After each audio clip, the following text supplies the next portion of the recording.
All right. Welcome in, everybody. It is Tuesday morning. It is bright and early on the East Coast, right at 8:10 a.m. You're tapping in live to Daily Bread for the best bets in the MLB playoffs and the Champions League slate. Yes, we got the NHL season back, but with only two games, maybe we'll keep our ice picks until tomorrow when we get a bigger slate. But the show is powered and sponsored by the Wise Guys Diamond Club. Be sure to be tapping into their DMs as everything is in full swing, and especially with NBA around the corner, you don't want to miss NHL and NBA in the Diamond Club. We're live on Twitter. Make sure to hit that link up in the title if you want to be featured in today's show. Drop whatever you're betting. Let us know if you cashed last night back in Sosa and those Raiders in the 7.5, or let us know if you lost, if you're on Chuck's side and my side as well. I was leaning that side very hard with him. So Sosa took both of us down last night. So give us that like, retweet, follow, sub. We appreciate everyone tapping in, and especially if you're on the West Coast, real early for you. But yep, I gotta get my ass in the office. We gotta get the plays out. We got a full day of action. We can't miss it. But Sosa, how you doing? I'm great, man. I just want to make this explicitly clear. Analytics are absolutely killing professional sports. I mean, I don't know what more we need to see. I don't know what more people need to see. Um, it's bad. Josh McDaniels absolutely, and we're seeing it across the league, bro. And that's the problem for me is that these late game situations where it's go for I think it two. might have worked out for the Raiders last night. Do you think the Chiefs aren't that aggressive on that drive if it's not tied?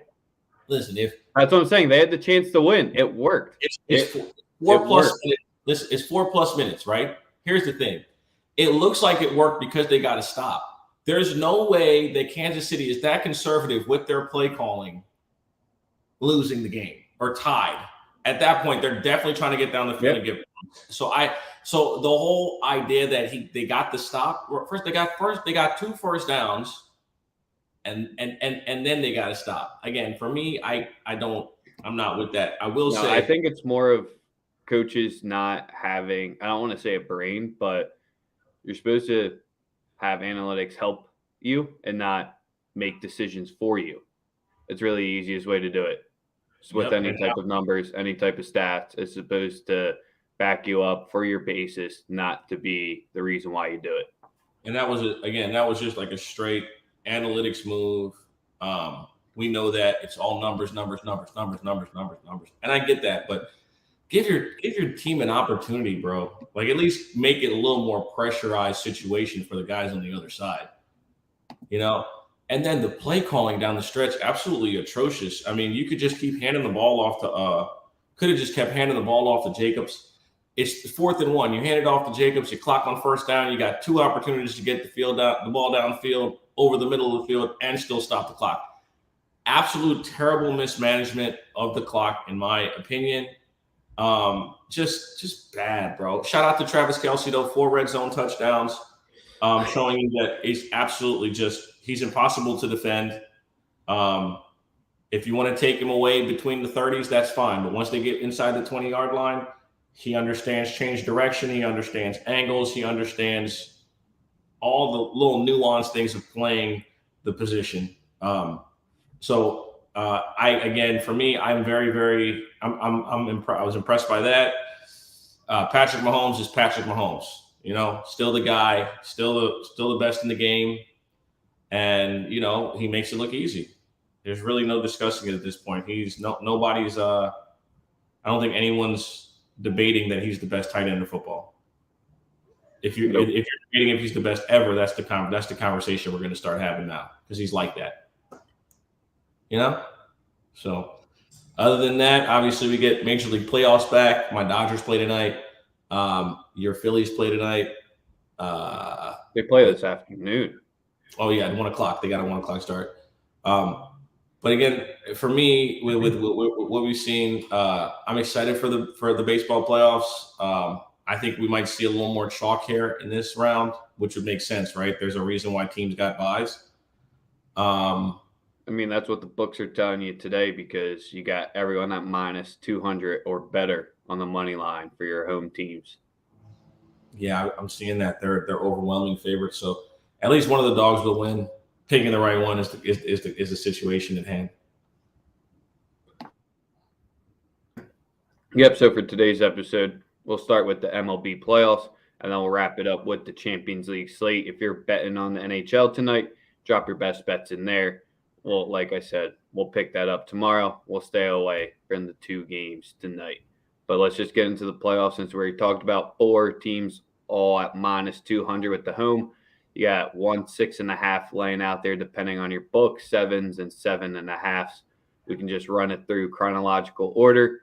You got Road Ranger, who throughout the season has proved that he can pick up the road dubs, pull up his numbers against the Braves on the season shortly, but you got Freed on the road. So what do you like here, just off your gut or analytics-wise? Because I know you figured out the spreadsheet. My only lean would be the under. I think that the bullpen for Philly, both bullpens. Well, Atlanta's bullpen was wildly overused by Snicker at the end of the season. Obviously, it yielded them really good results. They got a week off to kind of chill out and get some rest. I lean the under. I think in this situation, you would probably lean towards the Braves. The Phillies have been pretty poor against left-handed pitching. So that's really just all I can see in this one. Ranger Suarez, obviously not the first 2 guys that you guys put out there. The first 2 starting pitchers are high level. Ranger's been a little bit more middle of the pack, a little more inconsistent than the 2 guys who were able to march out against St. Louis. Ranger's last 3 starts against the Braves, he's gone 17 innings and only given up 1 earned run. 4 runs overall, but only 1 earned. See? Analytics, stats. So, but again, like the Phillies have been pretty poor against lefties hitting the ball. So that's a bit of a concern in this one for me. Also, the energy that Atlanta's going to come out with, but playoff baseball is so much different. I think we know that we see that you have fans laying on every single pitch, every single play. Unless you're Cardinals fans or Mets fans and don't show up for an elimination game, but yeah, that was a bit odd. But yeah, like I said, for me in this one, I lean the under. I also like Ronald Acuna to record a stolen base. This is the best thing about playoff baseball. You get a lot more aggressive base running. If you watch in the first round, teams were going left and right, attempting to steal bases. I like that. I think it's a very, very good. I think it holds extreme value. Let me just get the number up. Acuna to steal a base at plus 475. I'm taking that 100%. I love the number. I'm also going to sprinkle on Michael Harris, the rookie, as well to steal a base. 2 guys that when they get on base, I can see Atlanta looking to be ultra aggressive with them and not just try to rely on the long ball. That's the great thing about the playoffs. Like I said, if you watched any of those Mets games, extremely aggressive on the base paths for both teams. I know that it's 2 lefties, but again, they aren't going to pitch all 9 innings. And if it's close, I can anticipate the Braves trying to be ultra aggressive on the base paths. Getting 1 stolen base at plus 475 for Ronald Acuna, 100% worth the wager. All right, let's get to the second game on that starts at 3:37 Eastern. We got Logan Gilbert and facing Verlander and the Astros. And Verlander, you can talk them all up. You can say his stats 1.75 ERA overall. At home, 11-4 with a 1.64 ERA. Against Seattle, you already know he has the solid numbers, 21-10 lifetime. His own record, his squad is 24-13. Any reason to be liking the M's here? Yes. I know. I was waiting. If it was Verlander in Seattle, that was one from way back earlier in the season. But in Houston, you like the M's to get the actual outright? Listen, I'm taking the plus 1.5, and I'm taking them on the money line. I think this series is the one that we're going to get a little bit of parity. I think everybody was so excited with the way Houston finished the season that they're just kind of not giving Seattle a chance. All year we've talked about Seattle. They've performed well in every high-pressure situation. Their pitchers have come through. That comeback against the Toronto Blue Jays, absolutely epic. When you have a team playing like that for each other, hungry, crazy things can happen, man. I think they rough up Verlander a little bit today.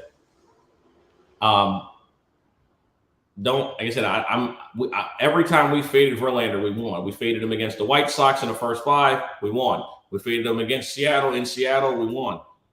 Listen, I understand he's 39. What he's done coming back from Tommy John surgery in his late 30s, absolutely amazing. No taking away from that. My only issue here is I think the playoffs changed things. He wasn't around last year for the playoffs. Obviously, was coming back from surgery, trying to rehab. I like Seattle today.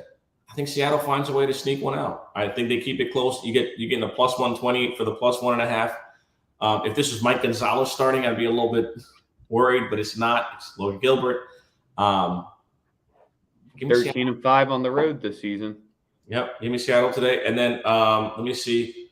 I'm going to sprinkle on Julio. I think Julio to get a stolen base as well. I think that you're going to have to get busy. You're going to have to get you're going to have to get creative when you're facing a guy like Verlander, big righty. I can see my man getting on base. I can definitely see Julio getting on base. Julio Rodriguez to steal a base at plus 375. Listen, I really think that this is an area that we can really attack during the playoffs. Teams play baseball much different. It's not just swing and a miss and try to hit a home run. The playoffs become much more tactical. You have to have those winning plays throughout the duration of a series and game. I am 100% rolling with Julio Rodriguez to also get a stolen base. So plus 475 on the first one, plus 375 for Julio Rodriguez. Also love Julio Rodriguez to score a run in this, whether it be early or late. That's at that is at plus 105. We've rocked with Seattle all year. I kind of feel like Seattle is like our New Orleans Pelicans from last year. Believe in them all year. They just continue to surprise. I'm a little bit nervous after. It's kind of you always fade the team after the miracle in Minnesota or stuff like that in the playoffs. I don't think it's today, to be honest. Logan Gilbert, he gets a 13-5 record on the road. I just think the Astros are rested. They beat them up today, but the M's do bounce back in game 2. All right. 3, it is what it is, just the way I see it here. I'm not trying to go against Verlander just yet. We got to talk about Yankees Guardians. If it wasn't Quantrill, I would be on the Indians. I'm taking the over in this one. I'm going the opposite. It's the lowest total of all the games. It's a flat 7. I think everybody expects Garrett Cole to come out and be good. I don't. I think this game goes into the bullpen, and the team with the sturdier bullpen wins the game. I think the game goes over. It's a night game at Yankee Stadium in the playoffs. Those go over a lot. Yeah. I was when the last playoff baseball game was that the last one? The last playoff baseball game I was at pre-pandemic was at Yankee Stadium against the Red Sox when the Red Sox won. The Red Sox won the game like 15-1. So again, these night games, Yankee Stadium playoffs, they tend to have scoring. The number being at 7, I don't care if it's Garrett Cole. Garrett Cole could strike out 10 and also give out back-to-back home runs in the first inning. We've seen him do it. Literally seen him do it this year. Obviously, the Cleveland lineup, as long as J-Ram's in the lineup, they're going to find some ways to score runs. And also, again, if it comes down to tactics, I think they have the best manager in baseball, not named Dave Roberts. I know people talk a lot of shit about Dave Roberts, but he's pretty damn good at his job. So, any thoughts on the Cleveland game? Quantrill, the one time he did face him this season, he got beat up, but that was all the way back in April. And Cole has just owned the Guardians in his lifetime, 7-2 overall. So that's where, it's just. Once again, you gotta sack it up. I'd rather back Quantrill in today's spot and go against Cole than go against Verlander if you had to make me choose one or two of the dogs. I see. See, but for me, it's not about the pitcher for for Seattle. It's about the lineup, and I love their post game celebration. The circle, it's pretty sweet. Last one we got for the playoffs. We got to get to Kershaw versus Clevenger. And yeah, everyone already knows how terrible Clevenger was this season against the Dodgers, so we don't have to beat that more to a pulp. But we can bring back the good old narrative, playoff Kershaw. So I think this one has the most potential of all 4 games to go over, to be honest. Well, listen, the Dodgers are rested. We all are aware that we've been the best team in baseball all season. Won a shit ton of games. Right where we want to be. I like our team total. Obviously, I'm gonna obviously bet on my team to score runs. I think there's a high possibility the game goes over. But as far as the game, I like us to win. Our team totals at 4.5. I like us to score 5 runs. I also like Freddie Freeman to record 2+ total bases. That is at plus 105. Freddie Freeman, playoff time. He loves it. I'm also going to go with Mookie Betts. I'm going to split a unit between Mookie, Freddie, and Trey to get a stolen base. Again, Dave Roberts understands playoff baseball. There will be a level of aggression on the base pads. I do think we get some hits.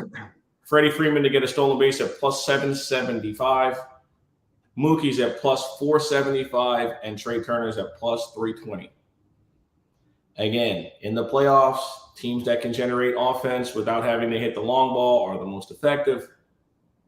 You will see a level of aggression on the base pads from the best teams. It's going to happen. I wouldn't be surprised if Aaron Judge stole a base today, too. Again, it's all analytics.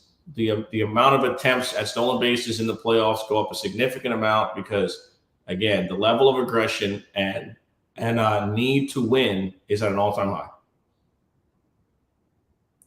Yes, sir. There's all 4 of the baseball games today. It's almost a golden day if you're just a baseball junkie because you don't have to leave your couch all day or throw it up on the radio in the office. That's the best part about baseball is you actually don't have to watch it and you can actually just listen to it. Listening to football on the radio ain't that bad, though, because I did that from Tuscaloosa to Atlanta to listen to the Giants-Packers game.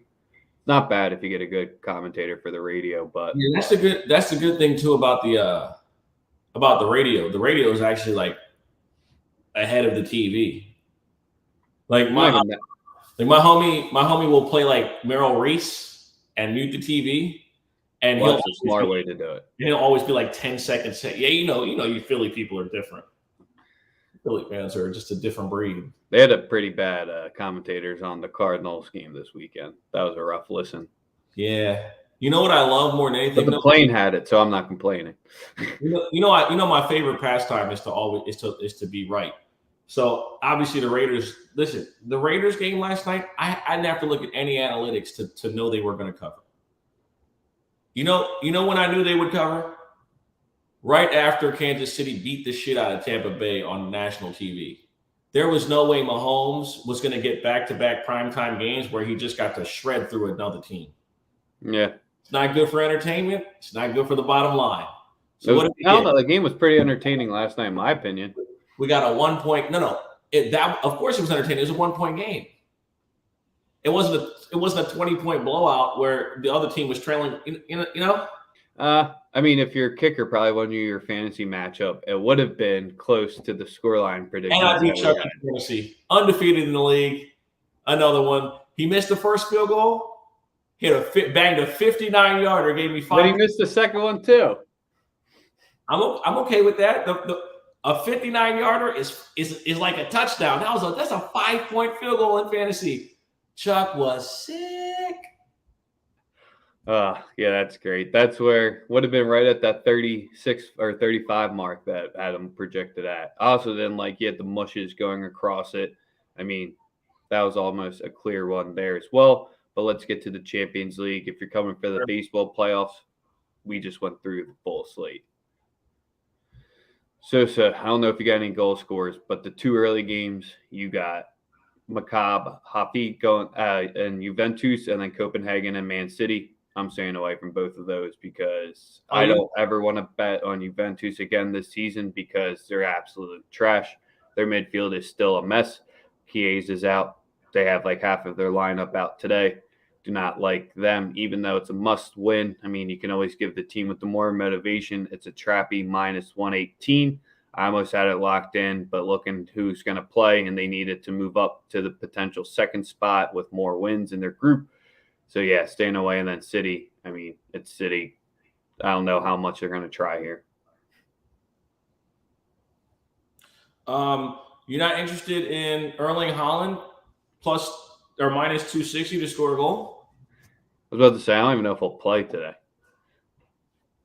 Because this is where in the trickier spot, we got no more international breaks. We're running straight to the World Cup, so he doesn't have that issue. But do you see Luis Diaz out to the World Cup? Yeah, but that's where they have Liverpool on deck. So that's where I don't know if Haaland will get the full 90 with going to Anfield on the weekend. That's what you have to look for as well. Oh, that won't even be a test for them. They can fucking start their B squad. We stink. We're injured and we fucking stink. Like they don't even need to start. They should take the team they play today more seriously than us. Well, let's just think about this. One, they don't fly a lot in Europe. They're not used to the travel. You got to go to Netherlands. Last time I checked, you can't ride a bus there. It's a good point. It's a very good point. Very good point. Yeah, so that's just where those tricky travel spots when you get the Champions League, domestic, Champions League, domestic, back to back to back. This is what you happen. So today is a prime rotation day potentially in the Champions League. Kind of the gross play I like today, but it's plus 184. I think Dynamo Zagreb gets the outright dub against Red Bull Salzburg. One of your lower matchups today, but Zagreb had off since their last matchup, so they didn't have that extra one, as well as Salzburg is a little bit beat up right now. So I like them as home dogs, plus 184. You can go the draw, no bet, or the pick at plus 103 if you want to attack it a different way.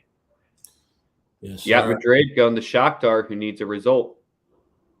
Yeah, I'm not. I got no interest in that. I do like Kylian Mbappe to score twice today. I think that they come back. A big matchup in that group too. Yep, I think they come back. I think obviously that the last result was not what they wanted. Did not want it. I think Mbappe comes out today, shows off a little bit.